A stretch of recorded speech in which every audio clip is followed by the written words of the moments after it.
Welcome back to the ESPN Hoops and Hits podcast presented by Tab. It's welcome back to me, Ben. Didn't know if I was going to get my job back after last week with you and Grub, but it's good to be doing the show with you, mate. Hey, man, you can't get rid of me. Hey, so Grub's away for this week. I was away down in Melbourne last week. Got some really cool interviews with Marshawn Lynch and Clyde Drexler, some of the OGs of both the NFL and the NBA. Mate, rubbing shoulders with some absolute superstars, some great interviews as well. So cool, so cool. Ready to get into the show for this week. This week, we're going to kick it off a little bit different. Normally, we focus on NBA and the NFL, but we're going to start off with the MLS. Messi and Miami knocked out of the MLS playoffs. In the first round, too, after finishing as the number one seed. Ronaldo, my GOAT, would never. For the stalemate, and I guess because there's a bit of an Eagles theme within the Hoops and Hits podcast with Shabs and Grub, they want to know rebuild, Cowboys. So we'll chat about that. We'll also go to college football. Jalen Milroe, he was on fire against LSU on the weekend. He ran it in for 4 tutties. LeBron James. We love LeBron, don't we? He makes history again. He continues this legendary run that he's on, and he's still breaking records at his age. Giannis, is he on the way out at Milwaukee? I want to ask you about that in depth. I know you love your NBA stuff. And we'll talk about Sabonis and the Joker proving the big men are the future, and specifically the European big men. They're here and they're taking over. All right, let's get on to Left on Red. And let's kick it off. Like I said, we're going to start in the MLS, and this one comes from Facebook. This one's from Ryan Darby. This puts a serious dent in his Ballon d'Or aspirations for next year. I guess it's a bit of tongue-in-cheek with Leo Messi at this point of his career, but Leo Messi falls short in his first ever playoff appearance for Inter Miami. Yeah, they finished as the number one seed, and I think most people expected them to make it through, but I don't know, maybe did the playoff format kind of throw them off a little bit? This isn't usually how the football is played, but a 3-game series, and now they're home. See, this is where the MLS is very unique compared to all the other football. Jordi Alba, I think, he came out and said he would like the traditional way, or the way that it's played in European football, where, at the end of the season, the end of the regular season, that's your winner. And it favours the younger teams with the playoff series. But that's what they do in the States. It's almost like a European game in America, and they're trying to grow the game in America. So which format do you like better? I think for a traditional league in football, like the league table makes sense. But I think you nailed it. Like, this is America. Like, we need a final. We need, like, the show. And I think for the MLS, this works. This is how they've done it. I mean, they've had some pretty crazy things over the years. The run-up penalties, like they've experimented over there. But I think for the MLS, I don't mind this format because, as you said, it's not Europe. This is America. And the best of 3 series, like if you think about the Champions League, they've got a home and away leg, 2 games in Miami, and they still weren't able to get the job done. So it shows that it's not necessarily a huge favoritism towards the home team as well. Yeah, best out of 3 series is crazy for football to have to play a 3rd game. We see in the Champions League the 2 legs. I think you can work with that. But I think that's the way to move forward for sure. Are we seeing the end of an era or of a generation with Leo Messi and Cristiano Ronaldo, or are we stretching it for a couple of years? Are we staying in America? Are we seeing them play in the World Cup for Argentina and Portugal? What do you think? I think we've got a little bit left of this. We see Ronaldo's doing numbers in Saudi. Messi's obviously been unbelievable for Inter Miami. So there's still a little bit of juice left there.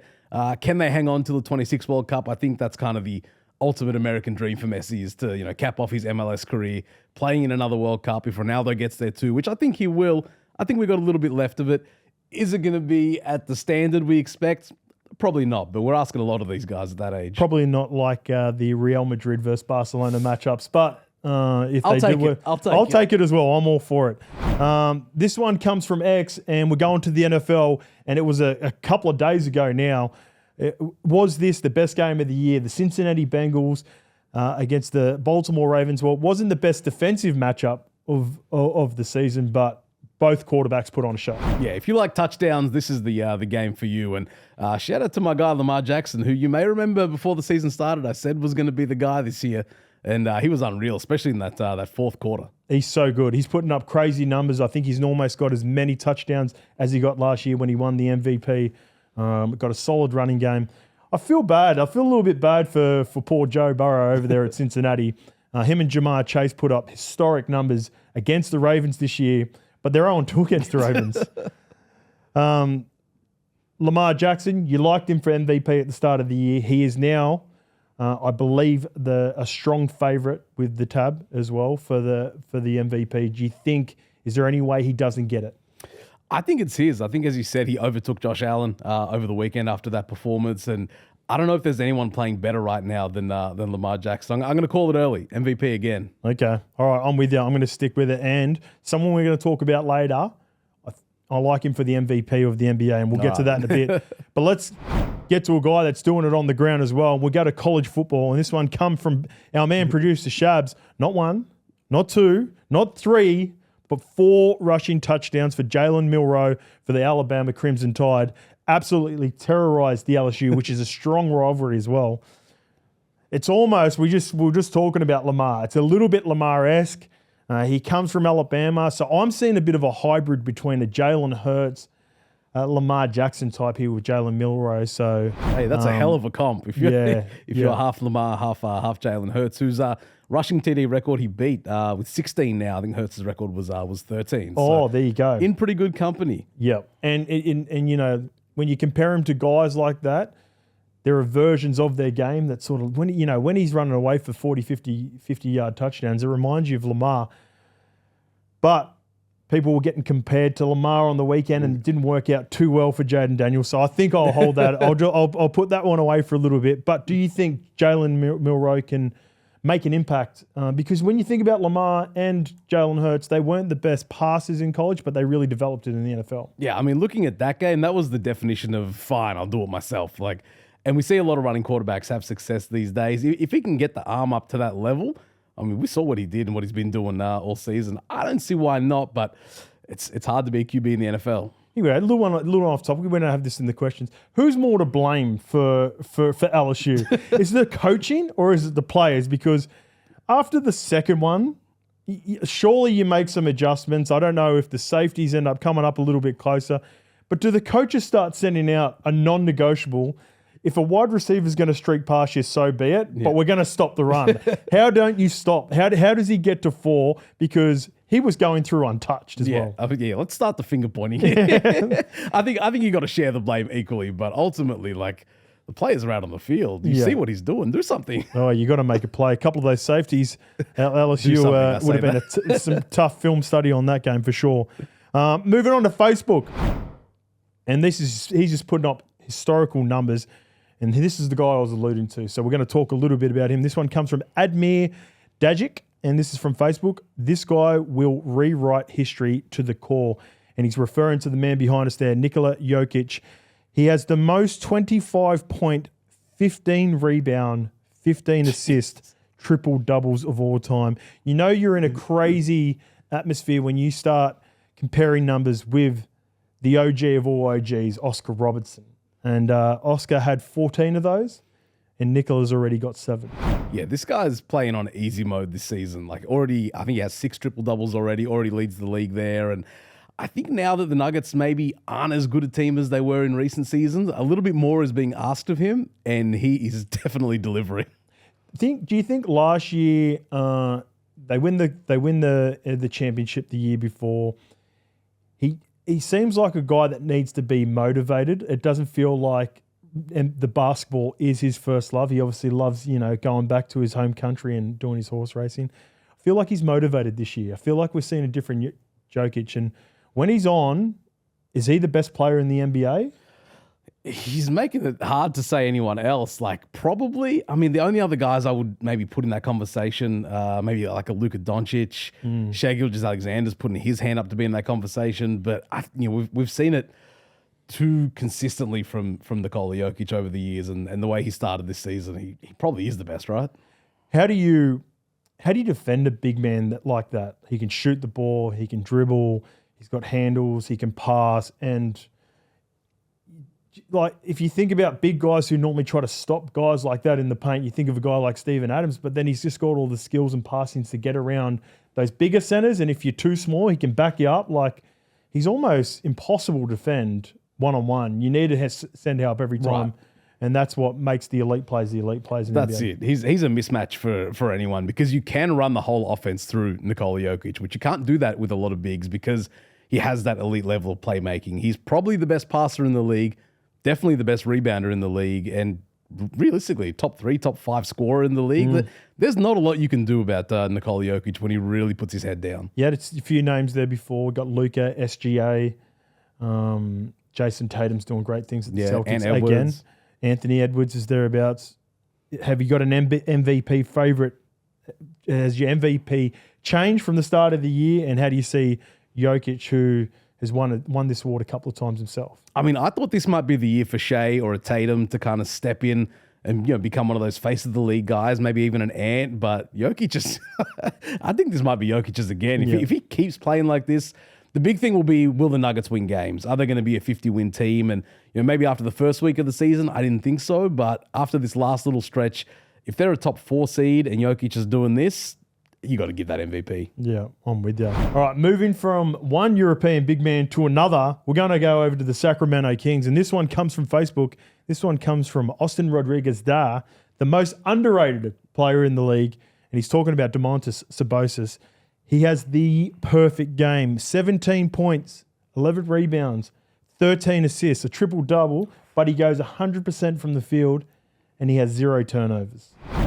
That's perfection. That is perfection. They call that the first perfect triple-double since 77, 78. I think Russ had one with a couple of turnovers, but this game was literally flawless from Sabonis. And to your point, I think he is probably the most underrated player in the league. Didn't make the All-Star team last year. That's crazy. That just shows you how tight the Western Conference is and how much talent there is there. But in terms of consistency, we saw what he did with the double-double streak last season. I think the Kings are going to be a real playoff team this year with DeRozan and Fox there alongside him. But it all kind of runs through Sabonis. He kind of does a lot of the things that Jokic does for the Nuggets. Not to that level, but Sabonis has all of those tools to be a great passer, be a great rebounder. I really like Sabonis. Yeah, so do I. And do you think it's the market with the Sacramento Kings? They're not historically been a big franchise. That's exactly what it is. They haven't, they haven't won for a long time consistently. Yeah. And then I guess for a long time there, Fox was considered the guy. But I think I'm with you. I think this is Sabonis' team. Yeah, they're not on national TV a whole lot, so like the broader landscape may not necessarily get to even see a guy like Sabonis do what he's doing. He's on the late night swing over on those West Coast games. A lot of people are asleep while he's getting buckets. We need to use our contacts at ESPN to get more ESPN to Sabonis because I love seeing him. I love watching him play. I love watching his highlights. That's it. More Kings games, please. All right, speaking of Kings, let's move to the King. And this one comes from Facebook and this one comes from Matty Good. I love how the haters, don't know who he's talking to there, can't appreciate a good player. When he retires, don't worry, you'll keep talking about him. That is facts. And this comes after LeBron James played his 15th 100 career regular season game. He just continues to tick these boxes with his legendary status. And as much as of him I hated, Jesus, some stuff that he's doing this year, some cool stuff that I can't help but respect. Yeah, when you look at like crazy NBA stats and then it's like, and Wilt Chamberlain did it like 100,000 times more than anyone else. I feel like we're heading into that territory with LeBron. Like some of the numbers that are going to be coming out of the end of his career, like 1,500 is a lot of games. The toll on your body from 18 years old coming into the league, and he's probably going to finish this season. I think in second place. He'll be right there behind Robert Parrish. Yeah, well. So I think 1,560. I think is the second place. So he's got that in him this year. You're right. Well, he's sitting at 6 currently. Do you think the way that athletes treat their body now, and LeBron being a prime example, are we going to see another LeBron? Are we going to see a phenom with all this hype that comes out straight from high school, skips and goes straight into the league, deal with the hype, deal with the pressure, deal with the haters, and go on to not only live up to the hype, but probably even exceed people's expectations? Geez, that's asking a lot. Like it's such a unique arc to play for this long, to play 22 years, to still be at this productive level too. Like you could argue he's still the Lakers' best player, which is an insane sentence to say. Yeah. It probably should be Anthony Davis, depending on who you ask. It probably is Anthony Davis, but in saying that, he runs the team. Like Anthony Davis is the one putting up all the stats, and he's still getting triple dubs and point to the crowd. I seen that a couple of days ago. So what a crazy. to think that the basketball journey of us going through and getting to watch it, I didn't get to watch all Michael Jordan, even though I believe he is the GOAT. So still, it feels good to watch it in real time and watch the progress of what he's done. 1,500 is unbelievable. Crazy. He was in high school when I was in high school when he was drafted. I'm washed now. He's still going. He's outlasted a few people. Don't worry about that. All right, moving from LeBron, we're going to go over to Giannis. And this one comes from Facebook, and this is from Daniel Malon. The Bucks, for good and bad, are what Giannis has made them. Short-term risk moves to keep him happy that have backfired. None more so, I guess, stands out than the Dame Lillard trade and losing Drew Holiday. LeBron gets caught out for the same thing, rightfully. Mm-hmm. But this is on Giannis, and I agree with it. It's one of the parts that I've never... I guess that's always frustrated with me with LeBron about how much control and sort of he changed the movement with players and the control they get. And I've got to agree, that sort of has leaked into what Giannis has been able to do at Milwaukee as well. Yeah, well, if it isn't the consequences to my own actions, he's got to bear some responsibility for this. Does. And even going back to, their coach getting fired last year, they were 30-13 when Griffin was let go, and things are looking a whole lot worse now. I feel like you kind of got to sit in it though. Like this is kind of the situation you created / wanted. Mm. Are they going to get out of it though? Well, that's my next question. So I'll ask you a two-way question. Should Giannis want to leave the Bucks, or should the Bucks want to maximize on a potential trade and get some pieces for Giannis? What would you do if you're Giannis? Do you think your future is with the Bucks, or would you like to look elsewhere? I think if you're the Bucks, if you're going to make the trade, you got to blow everything up. You got to trade Dame, Middleton, Giannis, and just start again, because you'll get a lot back for that haul of players. Or can you make a couple of tweaks, make a couple of moves, and improve the roster around him? You kind of want to do that just because Giannis is under contract for another 4 years as well. Like you're kind of in this right now, but the trade will only come if he demands it. I don't think the Bucks will be entertaining anything unless it comes from him. Yeah.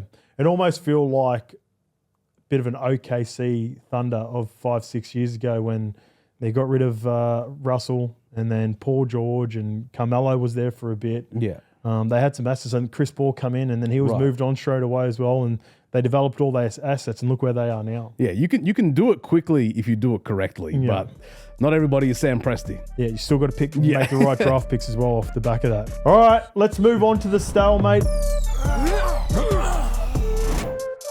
We're going to go over to the NFL, and this one, we hinted at the start of the show, it's all around the Cowboys, and this feels like already, maybe we're not that far into the NBA and NFL seasons, but we're talking rebuilds with a number of teams today. And producer Shabs wants to know, and he put it to the fans, should the Cowboys rebuild? So, on Twitter, Retool, 61%, Reload, 39%. On Instagram, 25% believe. So we've got a clear difference there between Twitter and Instagram, and 75% Reload on Instagram. Where do you sit? Where do you think the Cowboys are at? Dak Prescott's going to miss the season now, and Jerry Jones not only needs to figure out what he's going to do with this roster, but what he's going to do with that light coming into his stadium as well. If we're going to rebuild anything, it's maybe some curtains around that stadium. What is going on there? Oh, they need to fix that. But in terms of their roster moving forward, like Dak's making a lot of money too. I think he's on the hook for nearly 33% of their cap for next season. Yep, they just re-upped him. Yeah, they have a lot of top-end talent with guys like Lamb and Parsons as well. Like, is that enough to maybe make one or two moves to retool around and wait for the young guys to kind of mature and catch up, or do you blow it up? I think you still got a good call there. If you did believe in Dak originally and you paid him that money, you do think he's the guy. You think about when they were so strong a couple of years ago, they had a really good running game. Yeah. I think they really overpaid. I think the problem with the Cowboys, they overpaid for Zeke a couple of years ago, but they had a really good offensive line too to protect Dak. Yeah. The defensive line is nowhere near as strong as it used to be. You got some aging players in there like DeMarcus Lawrence. I like the way that their DBs are viewed with Diggs and even Bland. Like those guys are high risk, high reward sort of players. So you got some good young pieces. I'm going to side with X, and I'm going to go retool. All right. I like that. I want to retool the Cowboys. I still think you got a few nice pieces on offense. You need to get that run game going. When they were strong and they were winning games in back-to-back seasons, they had a really strong offensive line. They need to fix up their offensive line and their defensive line because people were running all over them and they're unable to run on anyone. All right. Just a few tweaks here and there. We still got faith. Yeah, just need to get the big boys up front because it all starts in the trenches, and that's where I think the Cowboys are missing the most. On Instagram, Alex Vermeer, after that embarrassing loss to the Eagles, I think it's time to knock it down and start again. So that's his opinion. And Benji B, he reckons, honestly, Cowboys just had an off-season. Surely they'll be back. So one a little bit pessimistic, the other one a little bit more optimistic with their takes. Let's get to some studs and duds. All right. And my guy, Bijan Robinson, started slow to start the year after an underwhelming season last year. But his last 5 games and on NFL Fantasy, and this comes with Bijan Robinson, since week 6, he's put up 25 points, 23, nearly 24, 21.5, and 29 with a couple of tutties on the weekend. Bijan Robinson is starting to live up to the hype of the guy that everyone predicted he would be coming out of Texas. And a must-have for your fantasy team. Must have. You got him in yours? I've got him in 1 league. Okay. I've got him. I'm in 3 leagues. I've luckily got him in 1 league, and I got the win on the weekend. But speaking of studs as well, I was helped out. We talked about that game before. Pretty nice starts in my week. Thursday night football, Friday over here, I had Jamar Chase and Joe Burrow. So they're doing numbers. They won my league on Friday. I didn't even have to worry about watching games yesterday. They couldn't win that game, so but they almost won it by themselves. So you got Bijan, you got Chase, and you got Burrow. I was looking pretty good. A couple of underwhelming scores over the weekend, but this week I just want to focus on the studs. Let's go positive. Let's go positive energy. We've got a good positive energy going through here. Speaking of positive energy, we're going to need it for the Pick-6 presented by Tab. Let's have a look at the boys' Thursday night special from last week. Did not go according to plan. I'm calling Stitch up here. The Warriors should not have beaten the Celtics, but they did. I thought the Knicks were going to get it done against the Hawks, but Atlanta, shout out to Dyson Daniels.